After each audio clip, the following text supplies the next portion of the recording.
Hey folks, before we begin, this video covers a lot of touchy subject matters. Hazbin Hotel is a cartoon for mature audiences. However, being a millennial who grew up on the internet, I understand pretty well how this stuff works. I was a teenager too. Why do they bother putting age restrictions on these things when all you have to do is click, yes, I am 18? Even a 17-year-old can figure that out. But, as a responsible YouTuber, I will do my due diligence to get this nonsense out of my way. Here's your content warning. I'm taking this straight from the music video I'm talking about, and if any of this type of content is either too mature or upsetting to you, feel free to click off now. I suggest my D&D alignment videos. YouTube seems to deem them family-friendly enough. Maybe check out the one I did on Zuko from Avatar. I'm real proud of that one, and if you like video essays combined with cinnamon-style nitpicking, I think you'll like the series. And with that out of the way, let's go. Howdy friendos, my name is Stuart and welcome to the part of the channel where I obsess over someone else's indie project known as Hazbin Hotel. The animator, director, creator, and my favorite trash lord, VivziePop, released a brand new music video for her Hazbin Hotel series. In it, we are taken through the backstory of the slutty spider known as Angel Dust. There, we learn about his connection to the overlord Valentino, the criminal known as Cherry Bomb, and the current situation at the happy Hazbin Hotel. Shortly after the video dropped, I got a ton of comments. Most of them asking things like, are you going to do an update on Angel Dust info? Or are you going to do an analysis of the lore we learned? And some other people have been genuinely sweet in asking me my opinion on it and what I thought about it. Well, first off, let's get my opinion out of the way. What did I think of the controversial, gritty, edgy, triggering, and offensive music video?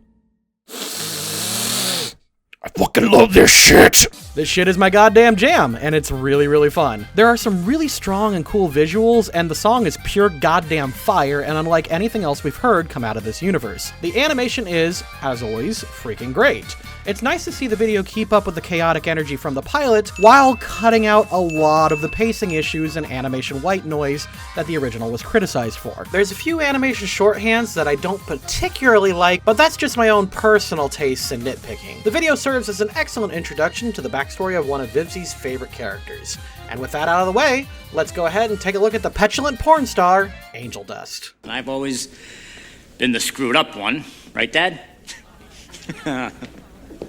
Why can't you be more like your brother? Nearly all of Hazbin Hotel's characters have two lives. Their lives and when they were still living, and of course, their time in hell. While alive, Angel Dust, real name Anthony, was born to an Italian family who were deep into organized crime. Due to this, he was raised in an environment of intense violence. This criminal empire presumably dealt heavily in various narcotics trades, and most of them ended up in hell, and almost all of them have aliases related to drugs. Angel Dust has a sizable known family, at least compared to the rest of the cast. According to various AMAs and interviews, most, if not all of Angel's family will be seen at some point during the show. Anthony has two known siblings and two parents who are confirmed to be in the series. His older brother Arachnus, his twin sister Molly, his father Henroin, that sure is a name, and an as-of-yet unnamed mother, who at this moment I will just call Mommy Wide Thighs. At the moment, Arachnus has very little confirmed information known about him. According to what I could find, he is extremely hard on Angel Dust to the point where there are rumors going around that Angel has his black eye because the last thing that Arachnus did to him was punch him in the face. I could not find any source to back that up, so the canonicity of that information is tenuous, but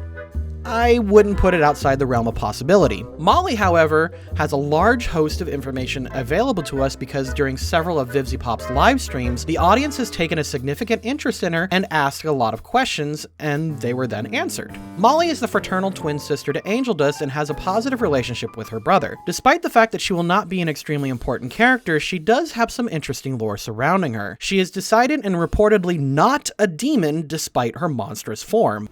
Molly's not in hell. I don't know. Molly's not in hell. Also, despite Molly being a street name for ecstasy, that is in fact her real name. Henroin, the family patriarch, is the head of the crime family and whose name is... Oh, Jesus. It just now occurred to me, that's not his name. His name is a combination of Henry plus heroin. Henroin.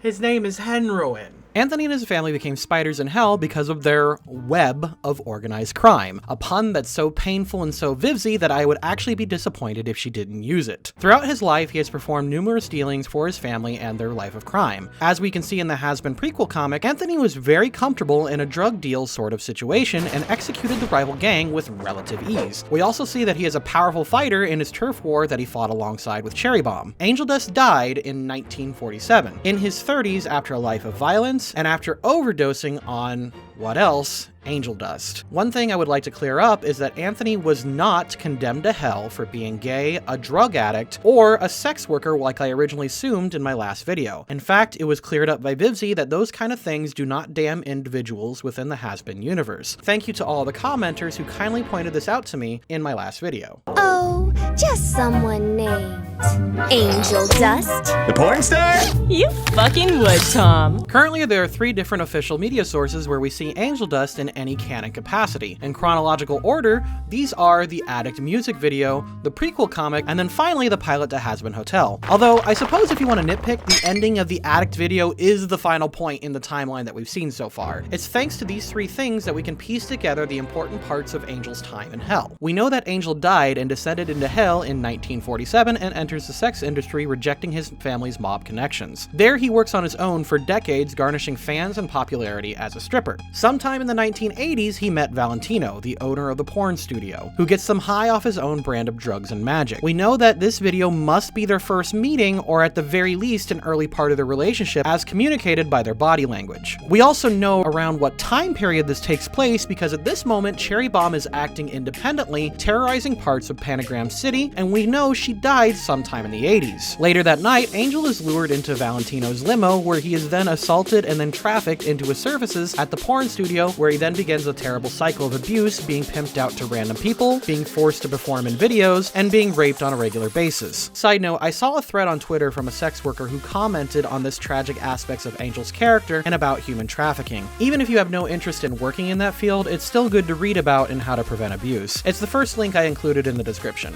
At some point, he befriends the terrorist Cherry Bomb and they bond over their various addictions. Cherry, who frankly deserves her own video, appears to be an adrenaline junkie addicted to the chaos that hell allows for her. Speaking of which, it's time for that self-plug. In our last video, I showed off that we had Angel Dust and Molly Dakimakura on our website, and you guys really liked those, and we got a ton of commissions asking for more. So it's thanks to these commissions that we now have pretty much most of the main characters as a limited run Dakimakura now available on our website. These Dakis will only be available to order until a time in which conventions open up again. Cherry during this time happens to be dealing with her own issues and some figure in her past. We don't know who this is, but the Hazbin community suspects that this is a former love interest. The lyrics in the video suggest this, but his design and the fact that he's a Cyclops makes me think he's a relative of hers. I don't know, we already have a character being sexually assaulted on a regular basis, and I don't think Hazbin is above having some kind of incestuous quid pro quo happening. But that's just a theory. Cherry and Angel met and have conspired to destroy the strip club where Angel met Valentino. They invade during the daytime when no one is in, have their own little private party, light the place on fire before leaving, and destroy it. After this incident, Angel is under the thumb of Valentino for quite some time, but eventually finds the opportunity one day when he overhears that his boss didn't have anyone available to handle the drug trade. Angel then took it upon himself to go and try to work out the deal, where he is then double-crossed but then easily wipes out the treacherous gang. Valentino discovers this, reprimands him, and then forces him to work the corner in order to make up his time lost in the studio and as a punishment for doing literally anything but porn. He is then met by best girl Charlie and Vaggie. Like vagina? Is it funny? I originally thought the exact same thing when I heard this name. Charlie offers him a place at the hotel, to which he then accepts. However, interestingly enough, he seems to give Valentino the impression that he still works for him. You can see in the pilot that Valentino is messaging him demanding payment. It's because of this that Angel goes out and sleeps with Travis, who we actually see in the strip club in the Addict video. Nice attention to detail. Hey, future editing Stuart here. I just noticed that the name that Valentino was texting him was John, but the man in question that Angel Dust was going out and seeing was Travis. So, these are evidently 2 different characters. Travis is just, Angel Dust simp. Meanwhile, John is someone completely different. We don't know as far as I could find, there is literally no one else we know with the name John. So, theory for another day, I guess. But yeah, that is interesting. Just wanted to make that quick correction. Back to the video. Thanks. I think Angel is staying at the hotel, but is still paying Valentino rent or what he has left over or something. Otherwise, why would he need money so desperately? Especially during an extermination, or just after. Angel is then called in for the solid that he owes Cherry. She helped him get out of the strip club, so now it's his turn to help her out with her turf war. After that, he then heads back to the hotel with Charlie. Alistair and his posse team up, and then we get to the end of the music video where Angel has some slight optimism about the hotel, even though he doesn't think it will get him into heaven. And what can you do, my effeminate fellow? I can suck your dick. Ha! No. You're lost. In my last video, which just passed 666,000 views, by the way, thanks, some people were a little upset or confused that I declared Angel Dust as chaotic neutral when in their mind, he's chaotic evil.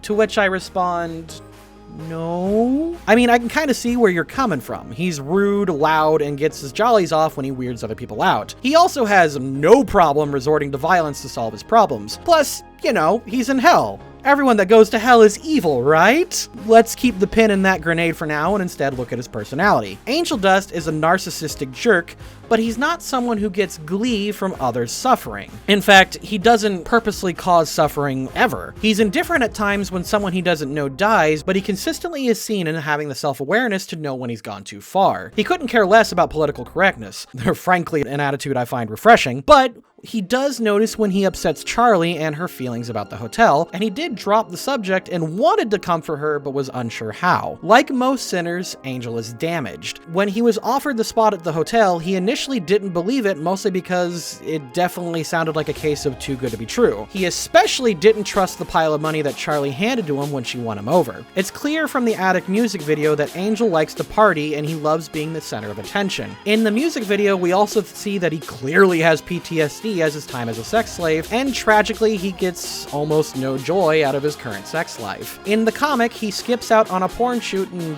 order to do, well, anything, and he angrily works the street. We also can see that his old toys scattered across his room, and the box that was labeled fun stuff is now labeled as work shit. Granted, he may enjoy and have some fun parts with it, but he, in fact, now detests what he does because he's no longer in control of what he does with his body. Without playing armchair psychologist, it's likely that he's either using dirty jokes as a defense mechanism, or he's just that horny, I don't know. He never at any point actively seeks to harm anyone else other than what he does in self-defense, or if he thinks it's funny. The classic, yet tragic, signs of a chaotic neutral character. Angel Dust hates his feet. Apparently, the weird fan letter in the pilot hinted at this, but yeah, he hates his feet. Angel Dust likes aquariums, and specifically his favorite fish are blobfish, and you can see one in the Attic music video. Angel is gay, but is willing to sleep with women for money. Supposedly, he is supposed to get a boyfriend in the series proper, but I have nowhere to confirm this. He has a pet pig, which is a play on words of hell pig, a creature that existed in prehistoric times. And his name is Fat Nuggets, and he was a gift. And he's adorable. His original name was Martin, but was changed for some reason. I'm not quite sure. When asked the question about finding a child, Vivsy said that Angel has a soft spot for kids and would likely help them find their parents, but it also wouldn't stop him from scoring some coke or swearing or having sex while the kid was nearby. Obviously not with the kid. That should go without saying, but this is hell. His voice was originally inspired by Yakko Warner, which you can really hear in a few places. In the Australia Wildlife Relief charity stream, Vivsy said that Angel can read sheet music and play the trumpet, the accordion, and maybe the piano? I've seen a few other sources on this, and she seemed to have changed her mind a few times, so that's a thing. Oh, and he totally wants you to subscribe and watch my other alignment videos, or my Pokemon D&D campaign. Okay, I may have made that last one up, but who knows? See you next time, and thank you to the patrons.